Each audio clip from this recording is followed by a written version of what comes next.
In this video, I'll show you how to enable and set up Now Nudge on your Samsung Galaxy S26. Now Nudge simply is an AI feature that takes what's currently on your screen and gives you the best results that could help you. So for example, if you want to book a restaurant reservation and you're texting it to someone, Now Nudge will give you examples of timings that you can book from as well as restaurants that are currently available. So in order for you to enable Now Nudge, you need to go ahead and navigate to settings and then select Galaxy AI.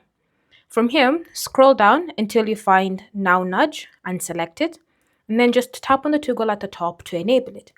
You can also go ahead and customize Now Nudge by giving it more information about you so that it gives tailors the best nudges for you.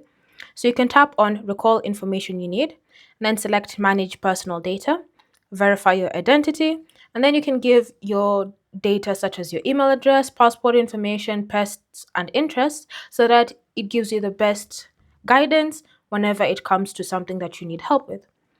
Thanks for watching. If you have questions or comments, leave them down below, and I'll see you in the next video.